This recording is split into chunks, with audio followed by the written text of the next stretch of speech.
Assalamu alaikum. Welcome to Shah Group Educational Channel. This is your mathematics instructor Mohammad Faizan.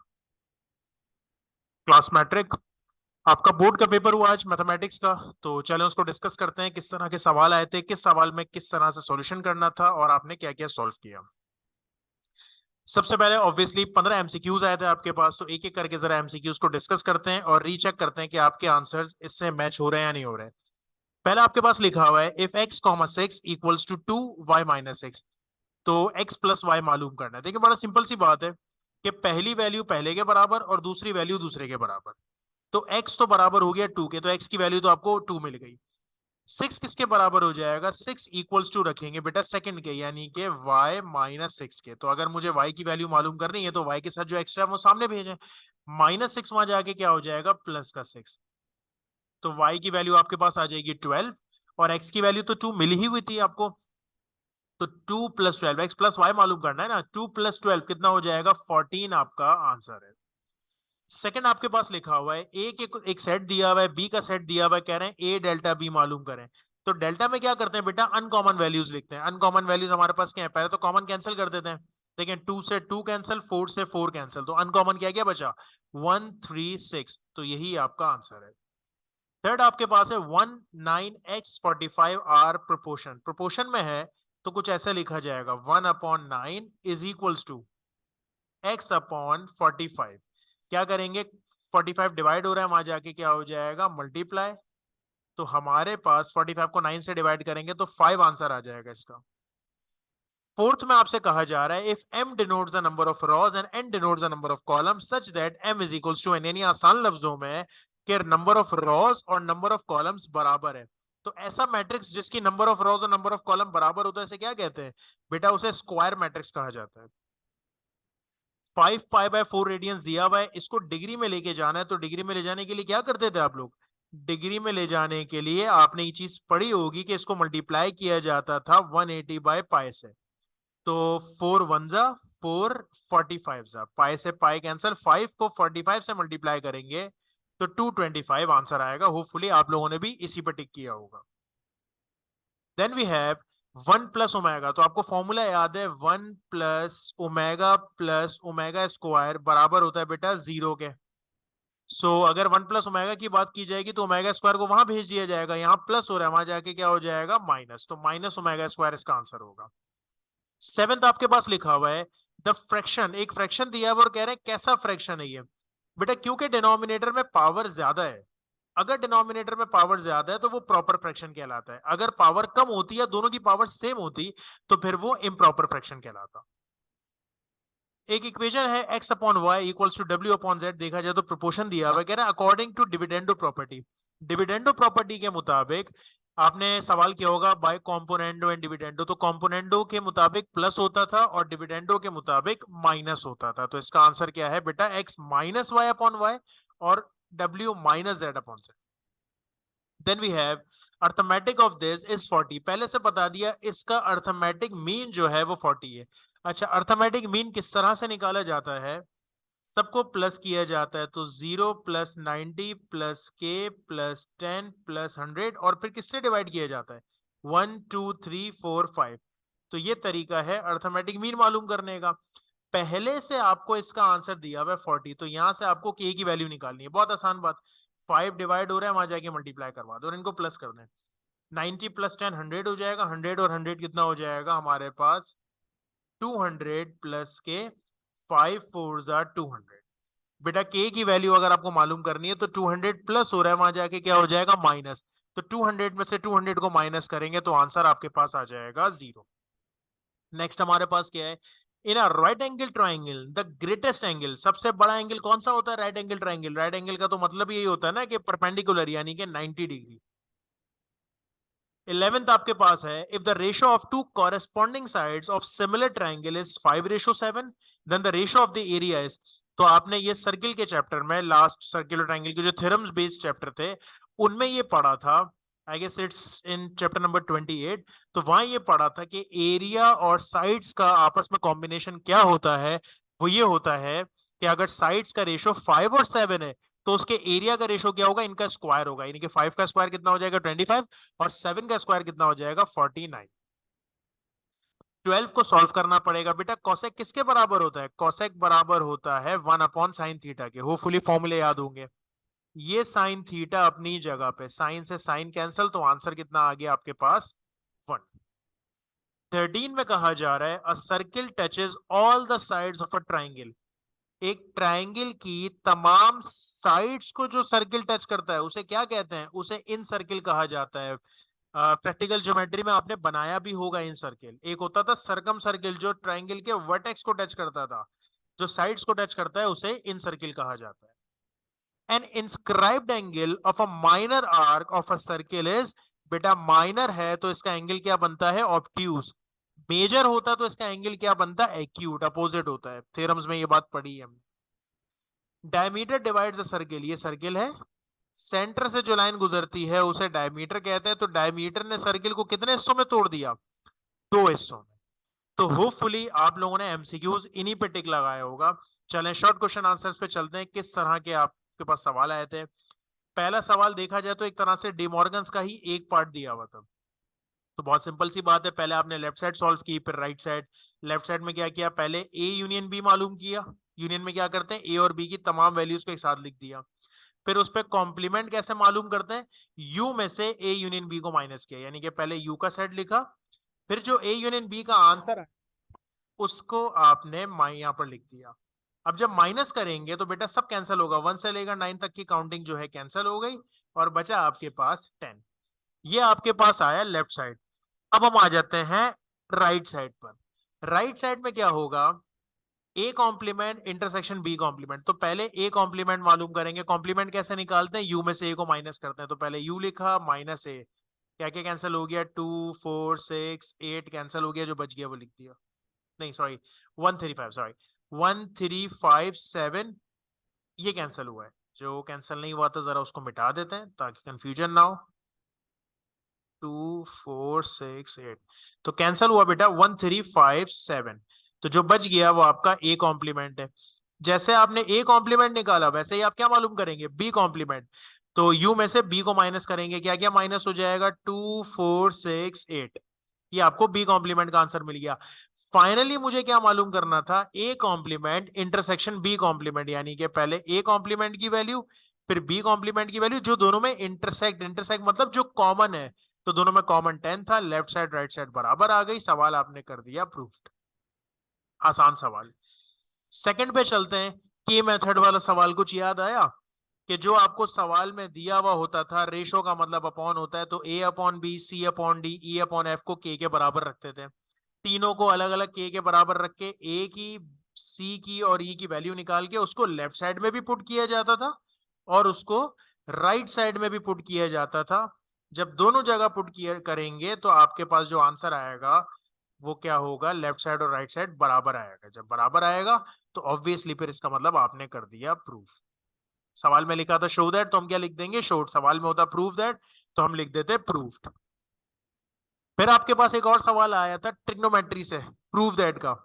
तो पहले तो आपने फॉर्मूले अप्लाई किए, कॉट की जगह कॉस अपॉन साइन, कॉसेक की जगह 1/sin, टेन की जगह sine upon cos, that is tan, ठीक है। फिर आपने क्या किया, ऊपर अलग एलसीएम आ रहा है, नीचे अलग एलसीएम आ रहा है, ये पूरा का पूरा डिनोमिनेटर में था, डिवाइड हो रहा था, तो हमने इसको मल्टीप्लाई में लेके गए तो रेसिप्रोकल हो गया। cos प्लस 1 से cos प्लस 1 कैंसल, 1/sin बराबर होता है cosec के और cos अपॉन साइन बराबर होता है cot के। सवाल में प्रूफ दैट था तो आपने भी लिख दिया प्रूफ्ड। क्वेश्चन 5 में आपके पास एक इक्वेशन दी हुई थी और इसकी वैल्यू मालूम करनी थी। तो पहले क्या करते हैं, इक्वेशन से ए बी सी, याद आया कौन से चैप्टर का सवाल है, चैप्टर नंबर 20। तो पहले तो ए बी और सी की आपने वैल्यू मालूम कर ली, फिर आपने इनको सिंप्लीफाई किया। जब अल्फा प्लस बीटा आया तो alpha plus beta sum of roots का फॉर्मूला आपको याद होना चाहिए, that is minus B upon है। और जब अल्फा बीटा आया तो इसका फॉर्मूला क्या होता था, सी अपॉन है। ए बी सी की वैल्यूज पुट की आपने, जाहिर है रूट पे आंसर ऐसा नहीं छोड़ते डिनोमिनेटर में, तो कॉन्जुगेट से मल्टीप्लाई डिवाइड किया, स्क्वायर से रूट कैंसल, और जितना सिंप्लीफाई हो सका वो करने के बाद आपने फाइनली आंसर दे दिया। नेक्स्ट हमारे पास कौन सा है, पार्शियल फ्रैक्शन। लेकिन पार्शियल फ्रैक्शन में तो नीचे डिनोमिनेटर में क्या होना चाहिए, मल्टीप्लाई की फॉर्म में होना चाहिए, वो तो है ही नहीं। तो फिर आप क्या करते हैं, पहले मिडिल टर्म ब्रेक हो रही है तो पहले आपने मिडिल टर्म ब्रेक की, दो ब्रैकेट्स बन गए। फिर आपने पार्शियल फ्रैक्शन अप्लाई किया, ए अपॉन पहला ब्रैकेट, बी अपॉन दूसरा ब्रैकेट। और कैसे करते हैं पार्शियल फ्रैक्शन, पहले ब्रैकेट को जीरो के बराबर रख के वैल्यू निकालते हैं और फिर दूसरे ब्रैकेट को जीरो के बराबर रख के वैल्यू निकालते हैं। जब ए और बी दोनों की वैल्यू आ जाती है तो इक्वेशन वन में पुट करते हैं, आपके पास आंसर आ जाता है। ओके, क्वेश्चन नंबर 7 हमारे पास क्या था बेटा, आपको इसमें अर्थमेटिक मीन मालूम करना था। आपको मार्क्स पहले से दिए हुए थे, नंबर ऑफ स्टूडेंट यानी कि फ्रीक्वेंसी पहले से दी हुई थी। जब दो चीजें दी हुई थी तो ये इसका मतलब आपका कौन सा ग्रुप डेटा था। ग्रुप डेटा का फॉर्मूला तो यही होता है ना, sigma F x upon sigma F. तो इसके लिए आपको एफ भी चाहिए, एफ एक्स भी चाहिए। तो एफ तो सवाल में दिया हुआ था, जो नंबर ऑफ स्टूडेंट होता है, जो क्वांटिटी होती है, वो तो एफ ही होता है। एक्स कैसे निकालते थे, इन दोनों का मिड पॉइंट, 25 और 29 के दरमियान क्या आता है, 27। तो एक्स में सबके मिड पॉइंट निकाले जाते हैं और एफ एक्स में क्या होता है, एफ और एक्स को मल्टीप्लाई किया जाता है। फॉर्मूला अप्लाई किया, वैल्यूज पुट की और आंसर आ गया। सिग्मा मालूम है ना किसको कहते हैं, इन सबके टोटल को, एफ के टोटल को सिग्मा एफ कहेंगे और एफ एक्स के टोटल को सिग्मा एफ एक्स कहेंगे। क्वेश्चन नंबर 8 में आपके पास कहा जा रहा है, एक वर्ड प्रॉब्लम थी, अ ladder makes, that is ladder, a ladder makes an angle of 60 degree. तो आपने एक लेडर बनाई, जमीन और ये दीवार, कितना एंगल बताया हुआ था, 60 degree, with the ground and reaches a height of 6 metre. और हाइट आपको बता दी थी वॉल की 6 metre on the wall. Find the length of the ladder, आपको लेडर की लेंथ मालूम करनी है, यानी ये चीज मालूम करनी है। तो ऐसा फॉर्मूला लगाना पड़ेगा जिसमें क्या आता हो, परपेंडिकुलर आता हो और हाइपोटेन्यूस आता हो। तो ऐसा फॉर्मूला होता है साइन का, साइन थीटा का फॉर्मूला अप्लाई किया। साइन 60 की वैल्यू आपको याद होनी चाहिए थी, वैसे तो साइंटिफिक कैलकुलेटर से भी मिल जाती है। तो वैल्यू पुट की और एक्स की वैल्यू निकाल ली, सिंपल। सवाल में क्योंकि मीटर था तो जवाब में भी आपने मीटर लिखा। क्वेश्चन नंबर 9 आपके पास था बेटा, एक थ्योरम आया हुआ था, a straight line drawn from the center of a circle to bisect a chord which is not a diameter is perpendicular to the chord। यानी कि अगर हम सेंटर से कोई लाइन पास करवाएं सर्किल के, तो वो उसके कॉर्ड के परपेंडिकुलर होगी। ये थ्योरम बहुत डिटेल में आपको वीडियो में समझाया हुआ भी है, आप इसी चैनल पे पूरे बुक के एक एक टॉपिक के वीडियोस बनी हुई हैं। तो आप जो थ्योरम उसमें से पढ़ना चाहे बड़े डिटेल में पढ़ सकते थे, और होपफुली पढ़ा भी होगा और ये थ्योरम आपने अटेम्प्ट भी किया होगा। तो इसमें आपको प्रूफ करना था कि ये परपेंडिकुलर है, स्टेटमेंट रीजन वगैरह सारे यही लिखे होंगे आपने। नेक्स्ट थ्योरम आपके पास, अगला सवाल भी थ्योरम ही था, जिसमें लिखा हुआ था if two arcs of a circle are congruent then the corresponding chords are equal. कुछ याद आ रहा है, इसमें वन सर्किल के लिए भी काम किया था और आपने टू सर्किल के लिए भी काम किया था। इसमें यह प्रूफ किया था कि अगर दो आर्क्स कॉन्ग्रुएंट हैं तो फिर इनके कॉरेस्पॉन्डिंग कॉर्ड्स भी कैसी होंगी, बराबर होंगी। तो आपने एक सर्किल के लिए भी ये वाला काम किया था और आपने दो सर्किल्स के लिए भी ये वाला काम किया था। उसके बाद एक और थ्योरम आया था आपके पास, the central angle of a minor arc is double in measure of the inscribed angle of corresponding major arc. इस चैप्टर का बड़ा बेसिक सा था ये थ्योरम, इसी के ऊपर फिर अगले सारे थ्योरम डिपेंड कर रहे थे। तो अगर इस चैप्टर के आपने थ्योरम्स याद किए हैं तो ये बड़ी आसानी से आपने प्रूफ किया होगा कि जो आपका माइनर आर्क है वो डबल होता है आपके इंस्क्राइब्ड एंगल के।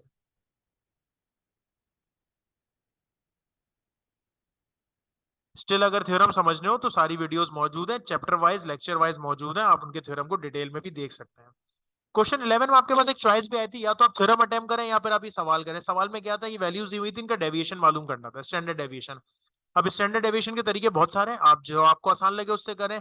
जैसे हमने किससे किया कि पहले अर्थमेटिक मीन मालूम किया और स्टैंडर्ड डेविएशन के फॉर्मूले के मुताबिक पहले एक्स, तो ये है एक्स माइनस एक्स बार क्या होता है, एक्स बार कहते हैं मीन को। तो x माइनस एक्स बार का मतलब हुआ हर वैल्यू में से 56 को हम माइनस करते गए, हर वैल्यू में से जब 56 को माइनस करते गए तो x माइनस एक्स बार मिला। फिर हमने उसका स्क्वायर मालूम किया। अच्छा, स्क्वायर में एक अच्छी चीज होती है, चाहे वो प्लस की वैल्यू है चाहे माइनस की हो, आंसर किस में आता है, पॉजिटिव ही आता है। तो फॉर्मूले में वैल्यूज पुट की, सिग्मा एक्स माइनस एक्स बार का होल स्क्वायर आ गया। एन की जगह कितनी वैल्यूज थी, 1 2 3 4 5, और ये आपको स्टैंडर्ड डेविएशन मिल गया। वैसे वेरिएंस आपका ये है, लेकिन क्योंकि स्टैंडर्ड डेविएशन कह रहे तो उस पर मैंने रूट भी अप्लाई कर दिया। हो सकता है आप वो वाले फॉर्मूले से करें कि x एक कॉलम में x लिखें और एक कॉलम में x स्क्वायर लिख के आप वैल्यूज मालूम करें, वो भी फॉर्मूला आप अप्लाई कर सकते हो। तो जो मेथड आपको इजी लगे, क्योंकि मेथड लिखा हुआ नहीं था तो आपकी मर्जी थी, आप किसी भी मेथड से इसको सॉल्व कर सकते हैं। Then we have question number 12, section C यहां से स्टार्ट हो गया था, यानी कि लॉन्ग क्वेश्चन आंसर से स्टार्ट हो गया था। बेसिक मोस्ट मोस्ट इंपॉर्टेंट सवाल, पहले दिन से हर टीचर आपको यही बता रहा होगा कि इनवर्स का सवाल जरूर आएगा लॉन्ग में। तो मैट्रिक्स का इनवर्स कैसे निकालते हैं, पहले डिटर्मिनेंट निकाला जाता था। जो डिटर्मिनेंट आता था, अगर तो डिटर्मिनेंट ही जीरो आ गया तो फिर तो कहानी यही खत्म हो जाती थी। लेकिन अगर डिटर्मिनेंट नहीं आया तो हम यहाँ क्या करते थे, एडजॉइंट निकालते थे। एडजॉइंट में हम 9 वैल्यूज मालूम करते थे, A11 से लेकर A33 तक।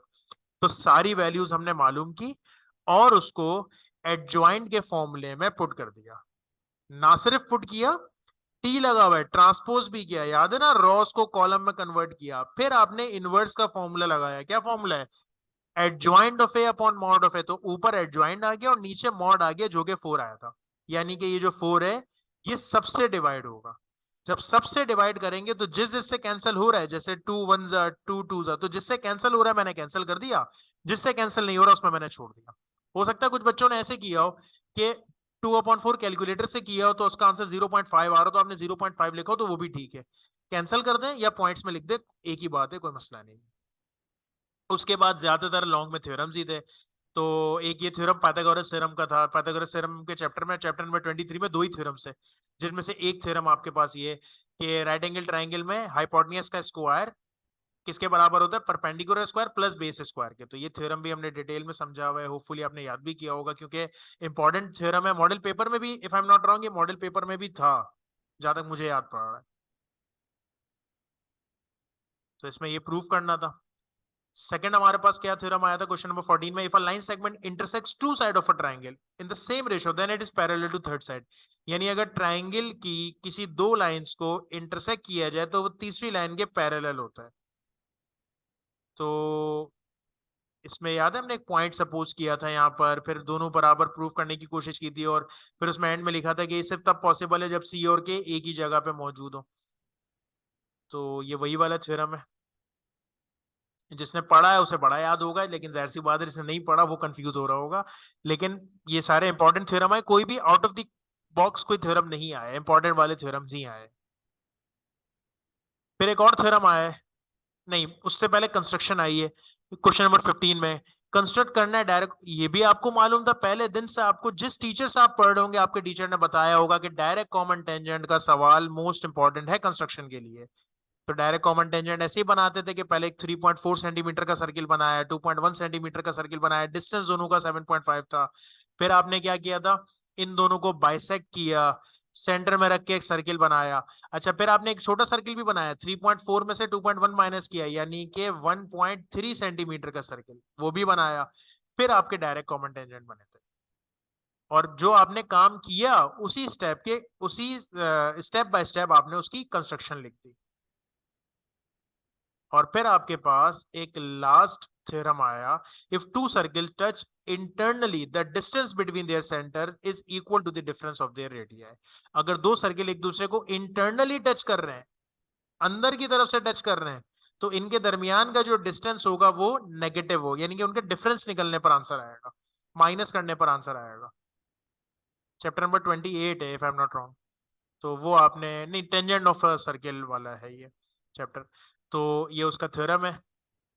तो होपफुली बात समझ में आ गई होगी। एक सेकंड इसमें ठीक कर लें जरा सी बात।